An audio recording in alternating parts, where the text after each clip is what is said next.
The hum of anticipation was palpable at the United Nations headquarters in New York, where delegates from across the world gathered to greet the latest members of the intergalactic community. The press and the public crammed into every available space. Cameras pointed at the landing pad where the alien envoy was expected to touch down. David Thompson, a young cultural liaison, adjusted his tie nervously. Standing beside him, Dr. Helen Cho, an esteemed xenobiologist, peered through her binoculars. "They're almost here," Helen muttered, her voice tinged with excitement. David glanced at her, trying to mask his anxiety. "Do you think they'll be open to our customs?" Helen lowered her binoculars and smiled reassuringly. "From what we've deciphered, they value diplomacy highly. Just stick to the formalities initially." A sleek, silver spacecraft descended silently, landing with a grace that belied its massive size. The crowd gasped collectively as a ramp extended towards the ground, and a figure emerged, encased in shimmering armor.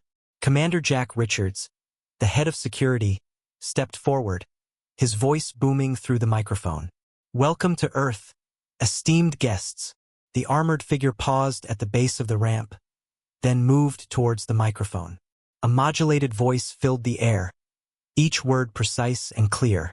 "Thank you, people of Earth, for your warm welcome. I am called Lyria." David's job was to facilitate communication, and he stepped up eagerly. "We are honored by your presence and hope you find Earth to your liking." Lyria nodded, her helmet reflecting the flashing cameras. "I am here to learn and share. Let us look forward to fruitful exchanges." Jack leaned in, whispering to David, "Keep it smooth, Thompson. Everyone's a bit on edge with all the unknowns." David nodded, turning back to Lyria. "May I escort you to your accommodations? We've prepared a place where you can rest from your journey." "That would be appreciated," Lyria replied, her voice echoing slightly from the modulator. As they walked, Helen joined them, her curiosity overtaking her. "Lyria, if I may ask, what can you tell us about your technology? The silent engines of your craft are unlike anything we've seen." Lyria turned her helmeted head towards Helen. "Our technology is a harmony of what we harness from our planet and the physics of the cosmos. We would be happy to share our knowledge." David listened intently, aware of the significance of every word exchanged. The procession moved inside the building, away from the prying eyes of the public, into the more controlled environment of the UN's interior meeting rooms. Once inside, Lyria paused, looking around at the human technology surrounding her. "Your world is vibrant and full of life, much like our own. We hope that this visit will mark the beginning of a lasting friendship between our people." Jack gave a short nod, his face serious but friendly. "We share that hope, Lyria. Let's make this a turning point for both our civilizations." As they reached the designated rest area, David gestured to the room. "Please make yourself at home. If you need anything, I will be right outside." Lyria's modulated thank you was polite, and her gesture of gratitude, a slight bow, spoke volumes about her respect. David stepped outside, his mind racing with the possibilities this meeting opened up. Beside him, Helen's enthusiastic chatter about alien biology buzzed in his ears, but his thoughts were on the diplomatic tasks ahead. As the door closed behind them, Commander Jack patted David on the back. "Good job, kid. Now the real work begins." Chapter 2: The Unmasking. The Grand Hall of the UN was decked out in gleaming steel and crystal for the reception.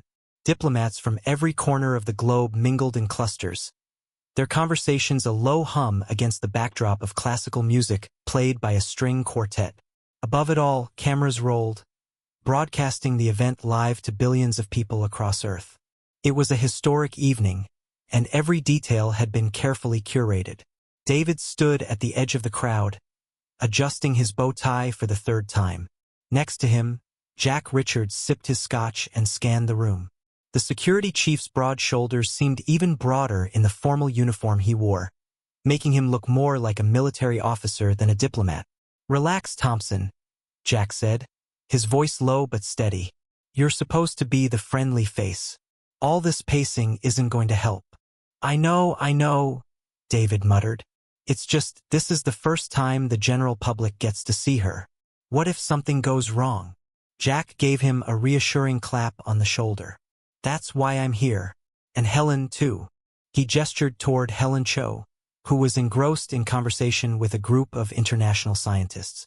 She's been dying to get more one-on-one time with Lyria. If there's a hiccup, we'll handle it. David tried to steady his breathing. Lyria, clad as always in her reflective, form-fitting armor, was standing at the center of a small circle of officials. Her voice modulator had been adjusted to match the evening's formal tone, giving her speech a smooth, lilting quality. She held a glass of sparkling water. She'd made it clear that human alcohol had no effect on her physiology, and seemed to be handling the attention with grace. Let's just hope there's no sudden moves, no weird questions, David said. She's doing well so far. Jack chuckled. You worry too much. She's the one in the power suit. But before David could reply, a murmur spread through the crowd. A photographer, stepping backward to frame a better shot, tripped over an extension cord and stumbled into Lyria's group. His camera slammed into her arm, and in the brief chaos, Lyria's helmet twisted loose. It took only a second for the room to fall silent. Everyone stared. Without the helmet, Lyria's features were exposed. Sleek, angular, and undeniably striking. Her silver-blue skin glinted faintly under the chandelier lights. Her luminous eyes scanned the crowd, the slightest flicker of unease crossing her face. The photographer stammered an apology, backing away. Jack moved instinctively, stepping forward to block any further mishaps. But it was David who reached Lyria first. Lyria, he said, keeping his voice calm and steady. Are you all right? I'm fine, she replied. Her natural voice was soft and melodic, almost musical in its cadence. The impact startled me, nothing more. Someone in the crowd whispered, "She's beautiful." And that simple comment seemed to break the tension. The attendees began murmuring among themselves, not with suspicion, but with awe. The press, sensing a new angle to the story, quickly turned their lenses toward Lyria. Jack gave a low whistle. Well, that's one way to make an impression. David stepped closer to Lyria, his voice low. Do you want me to help you reattach the helmet? Lyria hesitated, then shook her head. No, perhaps this is for the best. Hiding behind the visor may have sent the wrong message. Her expression softened as she turned to address the crowd. Friends of Earth, I apologize for the sudden reveal. It was not my intention to surprise you in this manner. I hope that my appearance does not cause discomfort. I only wish to foster understanding between our peoples. There was a pause, then a round of polite applause. Lyria's composed demeanor won the crowd back over, and as the music resumed, the tension melted away. David exchanged a glance with Jack. I can't believe that just happened. Jack smirked. Better now than later. Besides, it's hard to find fault with the truth. She handled it like a pro. David nodded, still trying to process the shift in the room's energy. Lyria's true appearance was no longer a mystery. If anything, it had made her seem more approachable, more real. And as he watched her return to her diplomatic duties, something told him that this unexpected moment might actually strengthen her connection to humanity. For the rest of the evening, David and Jack stayed close, ensuring that Lyria had a smooth transition from anonymity to recognition. With each passing conversation, her natural voice and open demeanor captivated the attendees, turning what could have been an awkward incident into a defining moment of trust. When the reception finally wound down, David found himself walking alongside Lyria as they left the hall. You handled that well, he said. Lyria turned to him, her luminous eyes catching the faint light of the city skyline. It seems that being oneself, even unexpectedly, can be more powerful than maintaining a facade. Thank you for your concern, David. Your quick reaction helped steady me. David felt a small smile tug at his lips. I guess I'm just getting used to you. Let's hope tomorrow's meetings go as smoothly. We shall see, Lyria replied, her voice calm, almost teasing. But tonight was illuminating. Chapter 3, Cultural Exchange. The morning sun streamed through the large windows of the UN's Cultural Exchange Hall. Long tables had been arranged with a variety of human and alien artifacts, tools, clothing, artwork, carefully chosen to represent the breadth of each species' culture.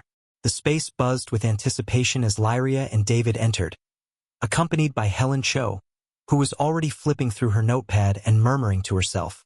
"Let's start with something simple," David said, gesturing to a display of traditional human musical instruments.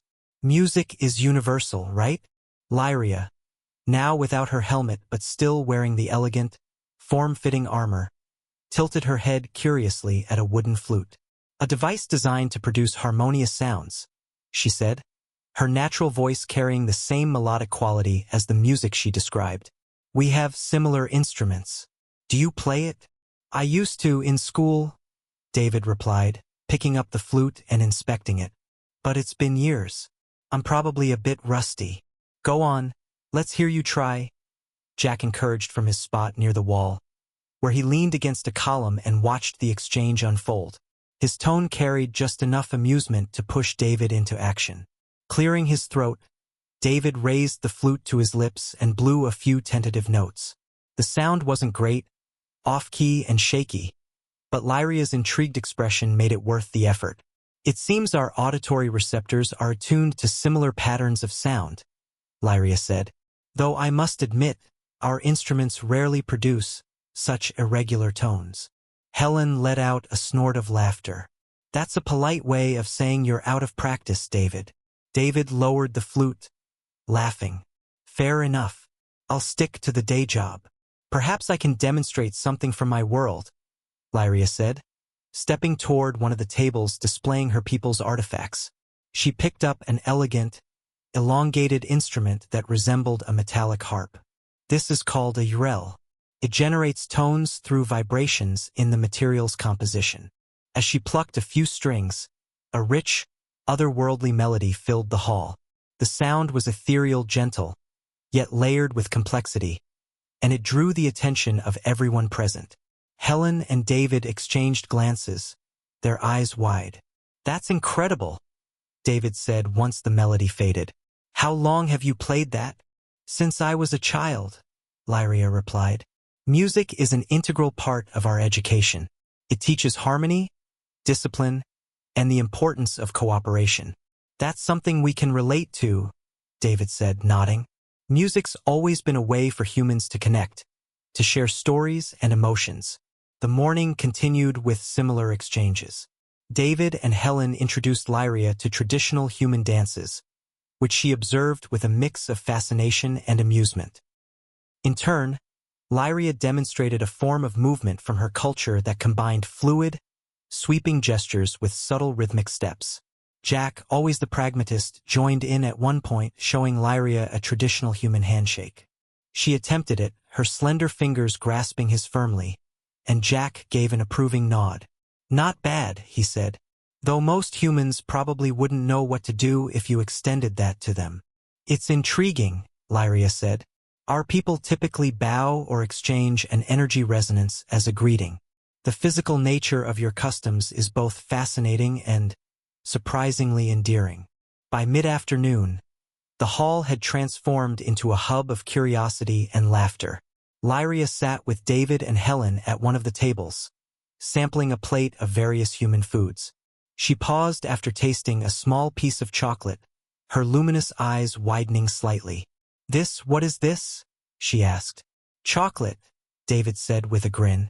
"It's kind of a universal favorite here. It's unique, sweet, but with a depth of flavor I haven't encountered before." She took another small piece, savoring it. Helen nudged David with her elbow. "There you go, universal appeal."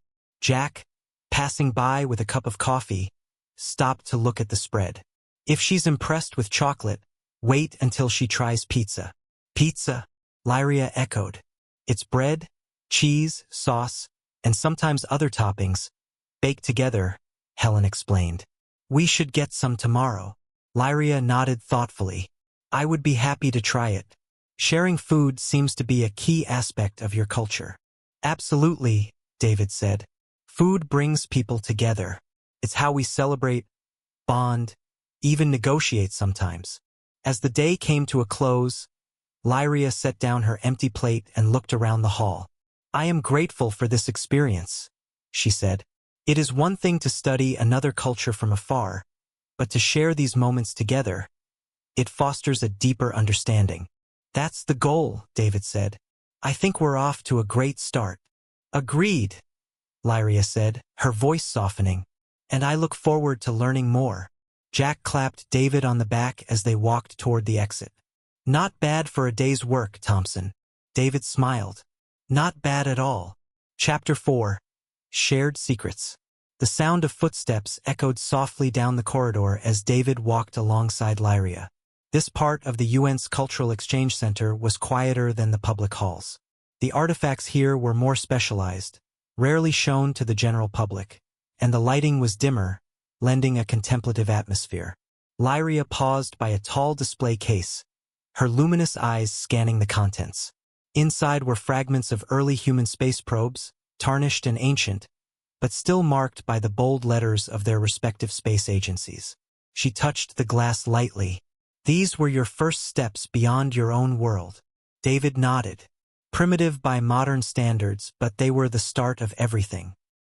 Without those, we wouldn't have reached out to the stars. Wouldn't have met you. Lyria tilted her head. Do you feel pride in these objects? Or do they remind you of how much further you wish to go? He hesitated, caught off guard by the question. I suppose it's both. We're proud of the progress we've made, but we know there's still so much we don't understand. And yet, Lyria said, you keep moving forward. That is admirable. David smiled, trying not to read too much into her words. We'll never stop learning. That's kind of what makes us human. They continued down the corridor until Lyria stopped at another exhibit. This one contained a sleek, alien device on a pedestal, her people's first contribution to Earth's growing collection of interstellar technology. It was a shimmering panel of silver and violet, etched with intricate patterns. Is this yours? David asked, leaning closer to examine it. Not mine personally, Lyria replied, but it was crafted by our finest engineers. A gift to your world. It is a data repository, what you might call a library, containing centuries of our knowledge. It is, perhaps, the most valuable gift we could offer. David marveled at the device. And you just gave this to us? Of course, Lyria said. Knowledge is meant to be shared. The more we understand each other, the better we can coexist. He glanced at her, noting the sincerity in her expression. You don't worry about us misusing it?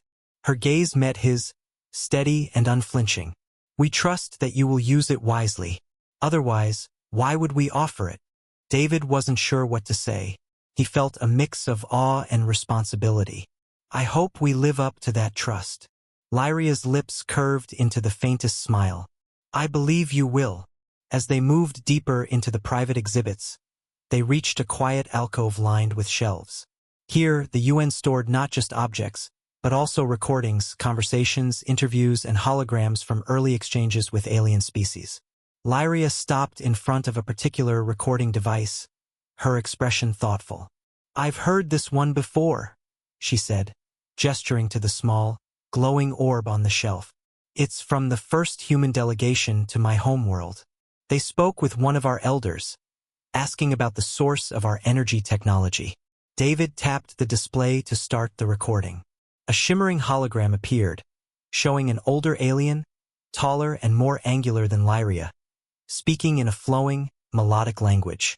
A human voiceover translated, Our energy comes from the crystals beneath our oceans. They resonate with the natural harmonics of our planet, producing power without harming our environment.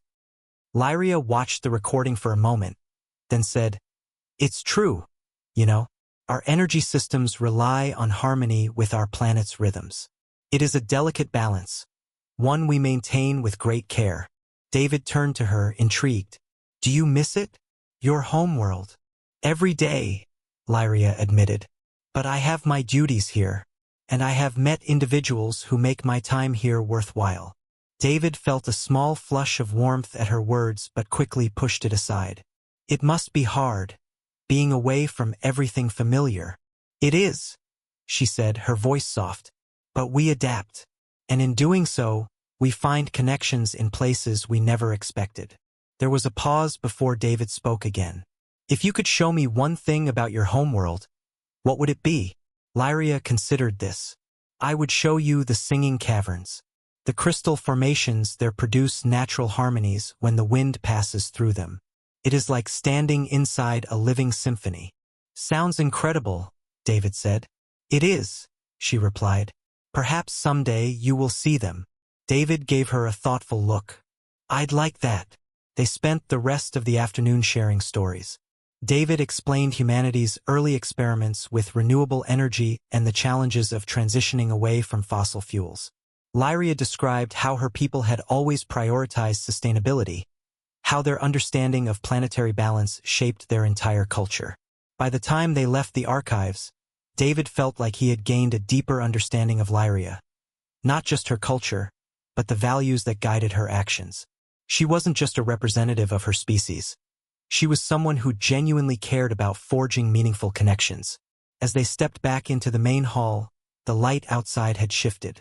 The day was winding down, and the bustling activity of the Cultural Exchange Center was beginning to slow. David and Lyria exchanged a glance, and without a word, they both knew they had made progress. Not just in understanding each other's worlds, but in understanding each other. Chapter 5. A Night at the Observatory. David tapped his steering wheel nervously as the vehicle climbed the winding road toward the observatory. The sky was a deep indigo now, stars already peeking through the last of the daylight. Lyria sat beside him, her hands resting neatly on her lap, gazing out the window. She hadn't said much during the drive, but the subtle upward curve of her lips suggested she was looking forward to the evening. Jack's voice crackled through the comm link. You're sure you don't need backup, Thompson? I don't want to find out our guest wandered off and caused a diplomatic incident. David rolled his eyes. Relax, Jack. It's just a quiet night of stargazing. Famous last words, Jack muttered before the comm line went silent. David glanced at Lyria. He worries too much. Perhaps he sees that your kind is still adjusting to these interactions, she replied, her voice calm. Caution is not without reason. Fair enough, David admitted. But I think tonight will be different. No politics, no cameras, just us and the stars. As they arrived at the observatory's private viewing deck, David set up the telescope while Lyria inspected the equipment. She traced her fingers lightly along the lens housing, her glowing eyes reflecting the faint light from the control panels. It's smaller than what we use, she said. Yet there is a certain elegance in its simplicity. Yeah, well, we're still catching up, David replied with a shrug. But it works. Here, take a look. He stepped aside, gesturing to the eyepiece. Lyria leaned down, her silvery blue skin catching the faint starlight. After a moment of adjustment, she said, This view is magnificent. I see now why so many of your people speak of the stars with reverence. Not quite the same as seeing them from a ship, though, David remarked, adjusting the settings on the telescope. What's it like, being up there, flying between worlds? Liberating, Lyria said softly. You feel both infinite and small. It is as though you are part of the stars themselves, yet always seeking something more. But tonight, from here, it is a reminder of how vast and beautiful existence can be. David watched her for a moment, then moved to the control panel to point the telescope at a new section of the sky. All right, let's try something closer. See that bright spot? That's Jupiter, one of the largest planets in our system. Lyria peered through the lens again. Your planets are intriguing. So many moons, and such vivid colors. Do your people often study them for more than their beauty? Of course, David said. Jupiter's moons, for example, might hold clues to life beyond Earth. We send probes, analyze their surfaces. It's how we learn. Lyria smiled faintly. Your curiosity serves you well. On my world, we study our neighboring systems not only for science, but also to understand how we might coexist, should we ever meet others. David chuckled. Sounds like we're not so different after all. They spent hours adjusting the telescope, talking about their worlds, and marveling at the universe. David showed her the Pleiades cluster, explaining its place in human mythology. Lyria shared stories of her homeworld's twin suns, and the way they painted the skies in shades of violet and gold. As the night deepened, the air grew cooler. David offered Lyria a blanket, which she draped over her shoulders, though she insisted she didn't feel the cold as humans did. "You're very considerate," she said, her tone light. "I wonder if that is typical of your people, or just you." "Probably just me," David joked, though he felt a small flush of warmth at her words. Lyria turned to him, her gaze steady. "I think it's more than that. I have noticed, during our time together, that you approach these exchanges with sincerity. You listen.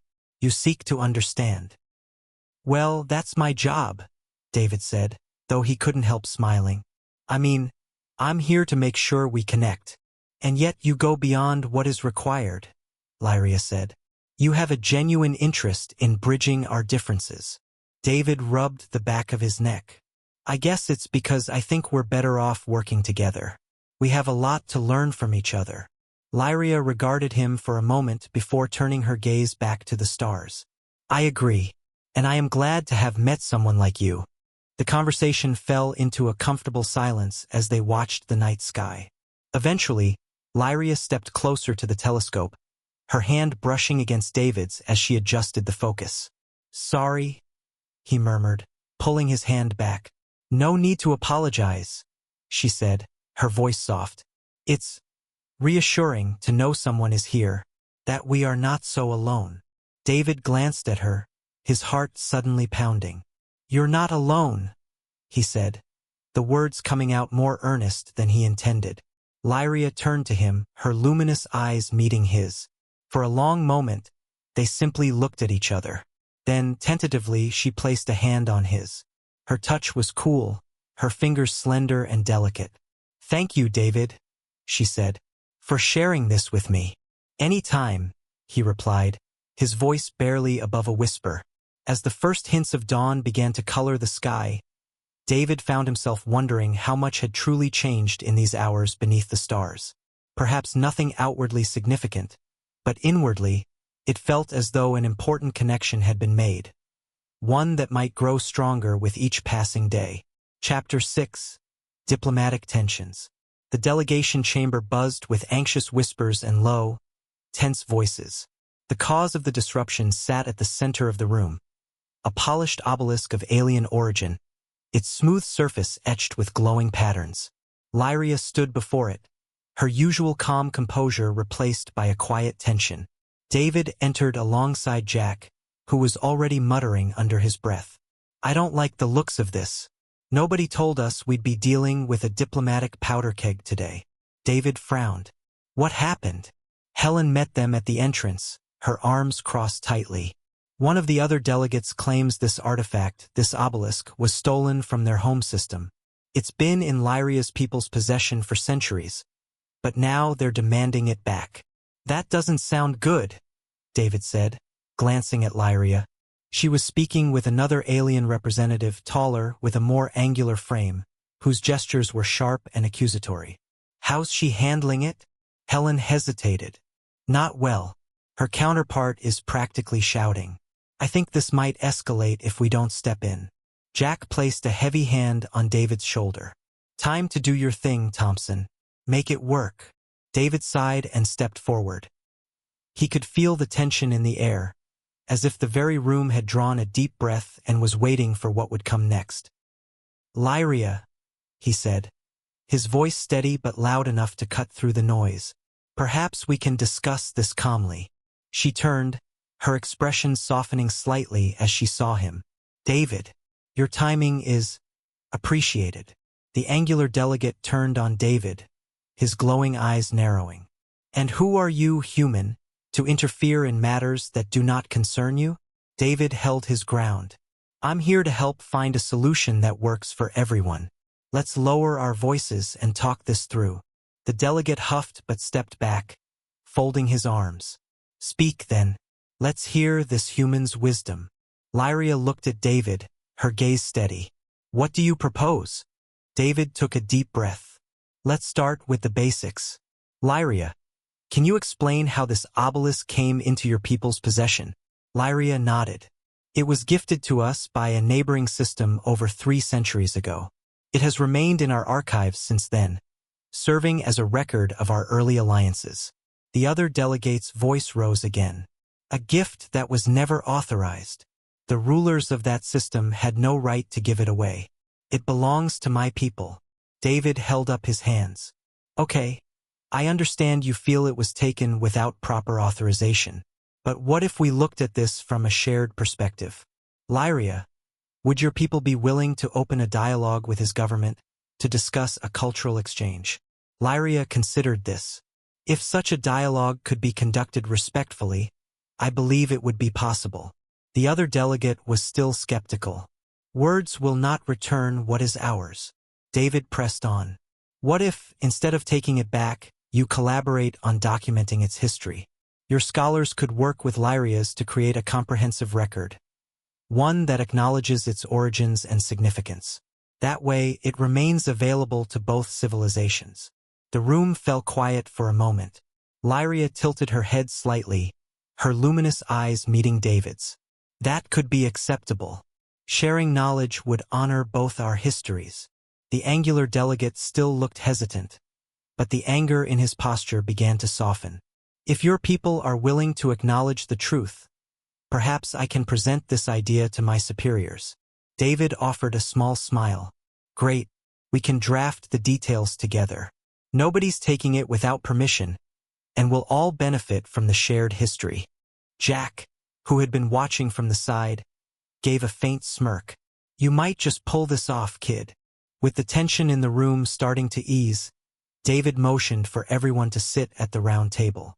Over the next hour, they began laying out a framework for a joint project. Lyria and the other delegates' anger cooled into mutual respect as they debated how best to present the artifact's story. David acted as a mediator, ensuring the tone stayed civil, while Jack and Helen chimed in when needed. By the time they adjourned, the room felt lighter. The sharpness in Lyria's shoulders had relaxed, and she turned to David with a faint smile. You have a talent for navigating challenging situations. David shrugged. Just doing my job. But I'm glad we could find a way forward. Jack chuckled. If only all our problems were that easy to solve. As the group dispersed, David caught Lyria's eye again. There was a moment of shared understanding between them, an unspoken recognition that their efforts had averted a larger crisis. She nodded, her expression warm. Thank you, David, she said softly. Your guidance made a difference. It's a team effort, he replied, smiling back. But I'm glad I could help. As the last of the delegates left the chamber, David, Jack, and Helen remained behind, basking in the rare feeling of a small victory. Jack clapped David on the back. Not bad, Thompson. Not bad at all. Chapter 7, The Festival.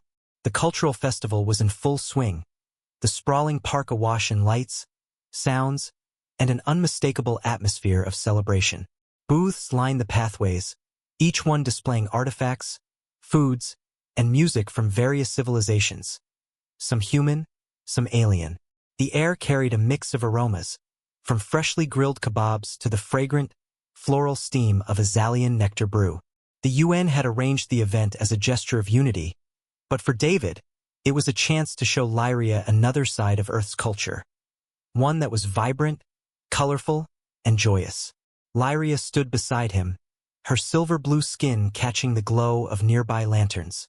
She wore a long, flowing garment gifted to her by one of the human ambassadors, its deep green fabric embroidered with swirling patterns that matched her own intricate markings.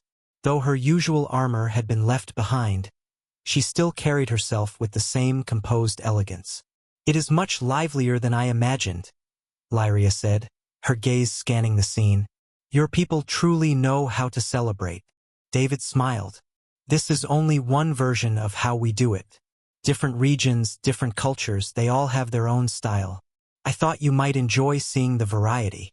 Nearby, a group of dancers in bright costumes began a traditional human routine, their movements sharp yet fluid, accompanied by the rhythmic beat of a drum. The crowd cheered as the performers spun and leaped, their energy contagious. Lyria watched with a mixture of curiosity and admiration. "You have much energy in your expressions," she observed. "It is exuberant." "That's one way to put it," David said, chuckling. "Some of these dances are centuries old. It's how people used to tell stories before we had so much technology. Even now, it's a way to share who we are." Lyria's gaze lingered on the dancers. "It is not unlike our own storytelling. We use movement and song as well, though our style is more restrained. This, however, is invigorating." As the dancers took their bows, a nearby booth began playing music from Lyria's homeworld. The sound was hauntingly beautiful, with rich harmonics and melodies that seemed to shimmer in the cool evening air. Lyria's expression softened, and she tilted her head toward the sound. David noticed her reaction. "That's your music, isn't it?" She nodded. "Yes, it has been some time since I've heard it performed." "Want to take a closer look?" he asked, motioning toward the booth. Lyria hesitated, then nodded. They approached the booth together, where a holographic projection of alien performers flickered in the air. The musicians' movements were fluid and precise, their instruments glowing faintly as they played. A small crowd had gathered, humans and aliens alike, listening in quiet appreciation. Lyria stood silently for a moment, her hands clasped in front of her. David could tell the music stirred something in her. A memory, perhaps, or a sense of home. He let her have the moment before gently breaking the silence. "Do you ever miss performing?" he asked. She glanced at him, her expression thoughtful. "I do. Music is deeply personal to my people. Connects us in ways that words often cannot. But my current role leaves little time for such pursuits." David considered this. "You know, there's nothing stopping you from performing now. This festival is all about sharing. Why not show everyone a part of your culture?" Lyria's eyes widened slightly. "You would have me perform here in front of these people?" "Why not? I think they'd love it. And who knows? You might enjoy it too." Lyria looked back at the holographic musicians, the faintest hint of a smile on her lips. "Perhaps I could show them something simple." The booth's attendant noticed their interest and approached. "Would you like to try the instruments, ma'am? We have a few replicas here for demonstration."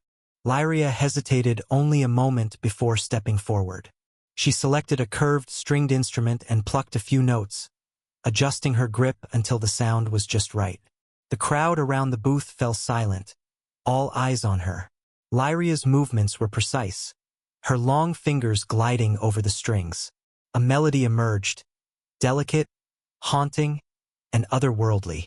David watched as the people around them leaned in, mesmerized. Even Jack, standing off to the side with his arms crossed, looked impressed. The music seemed to hold everyone in a spell, a bridge between two very different cultures. When Lyria finished, the crowd broke into applause. She set the instrument down carefully, her expression unreadable. Then she turned to David and said, "You were right. It was enjoyable." "You were amazing," he said, grinning. "I think you just made a lot of people's night." As the festival continued, David and Lyria wandered through the other exhibits. They tasted unfamiliar foods, admired intricate crafts, and watched more performances. At one point, a group of children asked Lyria about her markings, and she knelt down to explain their cultural significance. The children listened intently, their curiosity and open-mindedness reminding David why this festival was so important. By the time the evening began to wind down, the park was bathed in a warm glow from the hanging lanterns. Lyria walked beside David, her steps unhurried, as they headed toward the exit. "Thank you," she said quietly. "For what?" David asked. "For encouraging me to share," she replied. "For showing me that this experience is more than just observing. It is about connecting." David smiled. "That's what this festival's all about. And I think you did more than just connect. You inspired people tonight." Lyria didn't respond right away. She simply looked at him, her luminous eyes reflecting the faint light around them. Then, in a rare moment of unguarded warmth, she placed a hand on his arm and said, "I believe you inspire me as well, David." The simple gesture sent a flicker of warmth through him, and he found himself smiling again, though he wasn't entirely sure what to say. In the end, he just nodded and continued walking with her, content to let the quiet connection between them grow. Chapter 8: The Promise. The room was filled with a quiet hum of anticipation. Around the circular table sat diplomats, scientists, and cultural liaisons from both Earth and the alien coalition, their expressions a mix of relief and satisfaction. After weeks of negotiations, cultural exchanges, and shared experiences, they had finally reached an agreement, a framework for ongoing collaboration that would last beyond the initial visit. Lyria sat among the representatives of her people, poised and graceful, her glowing eyes taking in every detail of the final session. David was on the human side of the table, trying to focus on the proceedings but unable to keep his eyes from drifting toward her. Lyria had grown into more than just a diplomatic figure in his life. The days spent working together, navigating complex cultural barriers, and finding common ground had brought them closer than he'd ever expected. Now, as the talks wound down, he found himself wondering what would come next. What would happen when Lyria returned to her homeworld? Jack leaned over and muttered, "You look like you've got something on your mind." David shook his head slightly. "I'm just making sure everything's set. Don't want any last-minute surprises." "Relax," Jack said. "This is the easy part." The session concluded without a hitch. As the delegates began gathering their documents and preparing to leave, David saw Lyria standing by one of the tall windows, looking out at the city skyline. She was alone, a rare moment when the ever-present aides and other officials weren't hovering nearby. He took a deep breath and approached her. "Looks like everything's falling into place," David said as he came to stand beside her. Lyria glanced at him, her expression softening. "It does seem that way. This collaboration marks an important step forward." He nodded, unsure how to say what was on his mind. The words felt heavy, tangled in his throat. "So, when do you leave?" Lyria's gaze shifted back to the cityscape. "In 2 days. Our delegation has accomplished what we set out to do. It is time for us to return." David's heart sank a little. 2 days. That wasn't much time. "You must be looking forward to seeing your home again." "I am," she said. "But I have also come to appreciate much about this world, and about the people I have worked with." Her eyes met his, and for a moment, the bustling room behind them faded into the background. The city lights reflected in her luminous gaze, and David felt an odd mix of melancholy and warmth. "I'll miss having you around," he admitted. Lyria tilted her head slightly, her voice soft. "And I will miss our conversations, David. You have taught me much about your world, and about yourself." He chuckled nervously. "Well, I guess I've learned a lot from you too. Not just about your culture, but how to see things differently. You've made me rethink what's possible." Lyria stepped closer, her hand resting lightly on his arm. The gesture was gentle, almost hesitant. "The bonds we form, even in a short time, can have a lasting impact. I hope you know that our connection is something I will carry with me, no matter the distance." David swallowed hard, feeling a lump in his throat. "I'll never forget this, Lyria. Any of it." She nodded, her touch lingering for a moment before she stepped back. "I must prepare for our departure, but perhaps we can share one more evening together tomorrow. A chance to reflect and say our farewells." "I'd like that," David said. The following night, they met on the observatory's terrace, just as they had before. The stars were out in full, a dazzling expanse that seemed both infinite and close. David brought a bottle of wine and 2 glasses, setting them on the small table near the telescope. "I thought we could toast to everything," he said, handing her a glass. Lyria accepted it with a small smile. "To the journey we have shared." They clinked glasses, and for a while, they simply talked about the stars, their respective homes, and the memories they had created together.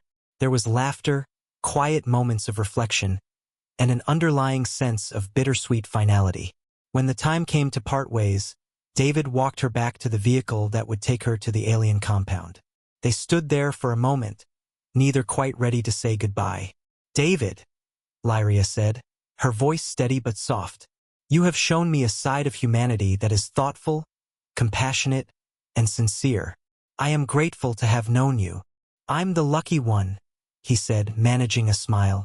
"You've shown me that there's so much more out there than I ever imagined." She reached into a small pouch at her side and pulled out a crystalline object, no larger than a pebble.